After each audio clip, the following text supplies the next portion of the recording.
Hello दोस्तों, आप सभी का आपके अपने यूट्यूब चैनल एनएस कोचिंग में स्वागत है। और आज मैं आपको दशमलव संख्याओं के लैसे और मैसे ज्ञात करना सिखाऊंगा।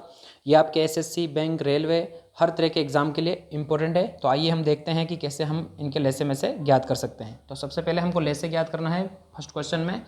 तो आपको सबसे पहले क्या करना है कि जो दशमलव संख्या है उनको भिन्न के रूप में बदलना है। तो हम इनको भिन्न के रूप में बदलते हैं। तो आपको यहाँ से जो ये पॉइंट आप हटाएंगे तो ऊपर आपके सिर्फ 9 बचेंगे और नीचे क्योंकि पॉइंट के बाद में आपका एक नंबर है तो आपके नीचे 10 आ जाएगा। ठीक है, इसमें भी आप पॉइंट हटाएंगे तो ऊपर आपके 27 हो जाएंगे और नीचे आपके 10 हो जाएंगे क्योंकि यहाँ पे भी पॉइंट के बाद में एक नंबर है, एक अंक है। और इसमें भी आप पॉइंट हटाएंगे तो ऊपर सिर्फ आपके 18 हो जाएगा और नीचे पॉइंट के बाद में आपके यहाँ पे 2 नंबर हैं तो आप यहाँ पे 100 हो जाएंगे। ठीक है, सबसे पहले आपको इनको भिन्न के रूप में बदल देना है। इसके बाद में अगर ये भिन्न छोटी हो रही है यानी कि कट रही हो तो आपको इनको काट लेना है। ये दोनों नहीं कटते हैं तो हम इनको हैजे से लिख लेते हैं 9/10। ये दोनों भी नहीं कटते हैं तो इनको भी हम हैजे से लिख लेते हैं 27/10। और यहाँ पे ये दोनों 2 के पाड़े से कट रहे हैं तो ये 2 के पाड़े से 18 आपका 9 बार कटता है, 2 9 18। और इसको 2 के पाड़े से काटेंगे तो 2 पंजे 10 और 0 की 0 मतलब 2 के पाड़े से ये 100 कितनी बार कट जाएगा आपका 50 बार। अब ये नहीं कटते हैं। आपको इन भिन्न जो आपके दशमलव संख्या थी इनका आपको क्या निकालना है, आपको लैसे पे ज्ञात करना है। तो आपको पता होगा कि मैंने भिन्नों में समझाया था कि जब आपको भिन्नों का लैसे ज्ञात करना हो तो आपको अंशों का लैसे लेना पड़ता है। तो यहाँ पे हम इन अंशों का क्या ले लेंगे, लैसे ले लेंगे। तो हम अंशों का लैसे ले लेते हैं 9, 27 और 9 का हम क्या निकाल लेंगे, लैसे। तो इन सब में आप देखेंगे कि 2 का भाग किसी में नहीं जा रहा है तो हम किसका भाग दे देंगे, 3 का दे देंगे। और 3 का भाग आपका 9 में कितनी बार जाएगा, 3 बार। 27 में आपका 3 का भाग 9 बार और 9 में वापस 3 बार। वापस इनमें 3 का भाग दे देंगे तो 3 का 3 में 1 बार, 3 का 9 में 3 बार और 3 का 3 में 1 बार। वापस 3 का भाग देंगे तो 1 का 1 आ जाएगा, इधर भी 3 एकम 3 हो जाएगा, इधर 1 का 1 आ जाएगा। ठीक है, आपको अंशों का क्या निकालना है क्योंकि आपको लेस से ज्ञात करना है तो हमको अंशों का भी एलसीएम ही ज्ञात करना है। और आपको पता है कि एलसीएम क्या होता है, सभी गुणनखंडों का गुणनफल होता है। तो जितने भी गुणनखंड आए हैं उनका हम गुणनफल कर लेते हैं। तो 3 × 3 × 3 और सबको आप गुणा करोगे तो 3 तिया 9 और 9 तिया आपका 27 हो जाएगा। तो आपका एलसीएम आ गया है यहाँ पे 27। अब आपको क्या ज्ञात करना है, जो हर हैं आपका उनको आपको एचसीएफ मतलब मैसे पे ज्ञात करना है। तो हम हरों का एलसीएम मैसे पे निकाल लेते हैं। तो हम हरों को यहाँ पे लिखते हैं, हर हमारे पास में है 10, 10 और 50। इन सब में 2 का भाग जा रहा है तो हम 2 का भाग दे देते हैं। पहले 2 का भाग इसमें 5 बार जाएगा, इसमें 2 का 5 बार और इसमें 2 का 25 बार। ठीक है, अब किसी में 2 का नहीं जा रहा है, 3 का भी नहीं जा रहा है तो हम सीधा 5 का देंगे क्योंकि अभाज्य संख्याओं का भाग देना होता है। 5 का 5 में 1 बार, 5 का 5 में 1 बार और 5 का 25 में 5 बार। वापस आपके 5 का चला जाएगा, 1 का 1, 1 का 1 और 5 एकम 5। अब ये आपके हर हैं और हरों का आपको पता है कि अगर आपको लैसे ज्ञात करना होता है तो आपको हरों का क्या निकालना होता है, में से।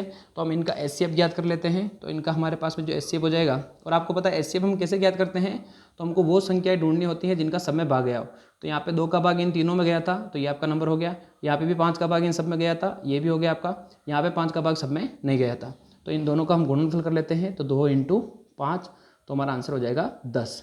ठीक है, अब हमने निकाल लिया है। अब हमको इनको वापस दशमलव रूप में लिखना है तो हम वापस दशमलव रूप में लिख लेते हैं।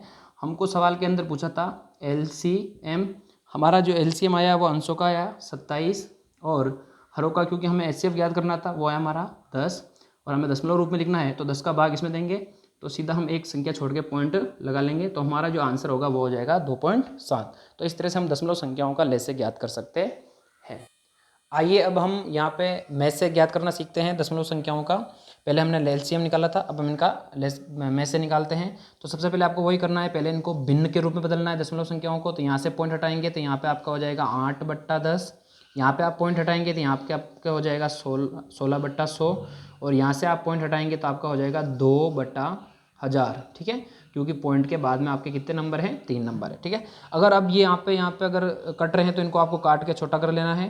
तो ये दोनों 2 के पाड़े से कट रहे हैं तो 8 आपके 4 बार कटता है और आपके 10 कितनी बार, 5 बार कटता है।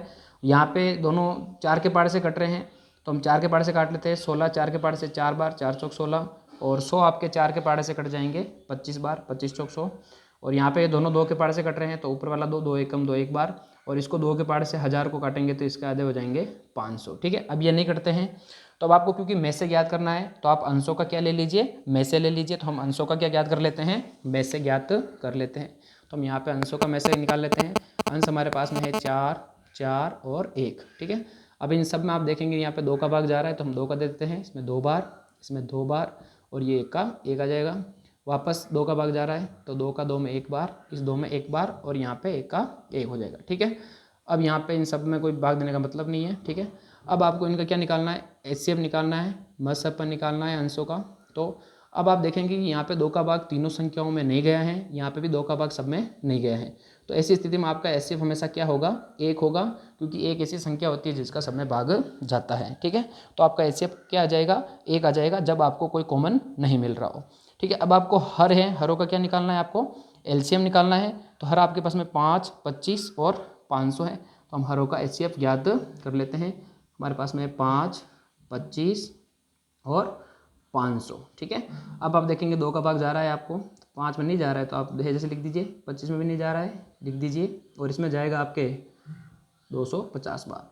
फिर आपका 2 का भाग जा रहा है इसमें, तो आप 2 का भाग दे दीजिए, इसमें नहीं जा रहा है जैसे लिख दीजिए, इसमें भी नहीं जा रहा है जैसे लिख लीजिए, और इसमें आप 2 का भाग देंगे तो आपका आंसर हो जाएगा 125, 125।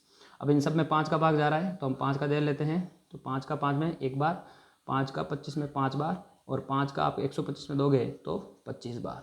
वापस 5 का जा रहा है तो 5 का दे देते हैं 1 बार, 5 एकम 5, और यहाँ पे आ जाएगा 25, 25 5 बार। वापस आप 5 में जा रहा है तो 5 का देते हैं, 1 का 1 हो जाएगा आपके, इधर भी आपका 1 हो जाएगा, और इधर 5 एकम 5 हो जाएंगे, ठीक है। अब क्योंकि आपको हरों का क्या ज्ञात करना है, आपको LCM ज्ञात करना है, तो हम इनका LCM ज्ञात कर लेते हैं। और आपको पता होगा कि LCM क्या होता है, सभी गुणनखंडों का गुणनफल होता है। तो 2 इंटू 2 इंटू 5 इंटू 5 इंटू 5, इन सबको गुणा कर लेते हैं। तो 2 दूणा 4, 4 पंजे 20, 20 पंजे 100, और 100 को आप 5 से गुणा करोगे तो आपका आंसर हो जाएगा 500, ठीक है। तो अब हमने यहाँ पे ज्ञात कर लिया है, हमारा HCF आया है 1 और LCM आया है 500, लेकिन हमको दशमलव संख्या के रूप में लिखना है, और क्या लिखना है हमको, HCF निकालना है, HCF। तो हमारे अंशों का हमने HCF निकाला था, कितना आया, 1 आया, और हरों का हमने LCM निकाला, वो कितना आया, 500 आया। और जब आप इस 500 का 1 में भाग देंगे तो आपको जो आंसर आएगा वो आएगा 0.002। तो इस तरह से आप क्या मैसे पे ज्ञात कर सकते हो। अगर आपको ये वीडियो अच्छा लगा हो तो इसे लाइक कीजिए, और जिसने मेरे चैनल को सब्सक्राइब नहीं किया है वो नीचे रेड कलर में जो सब्सक्राइब लिखा रहा है उसे सब्सक्राइब कर लीजिए। Thank you.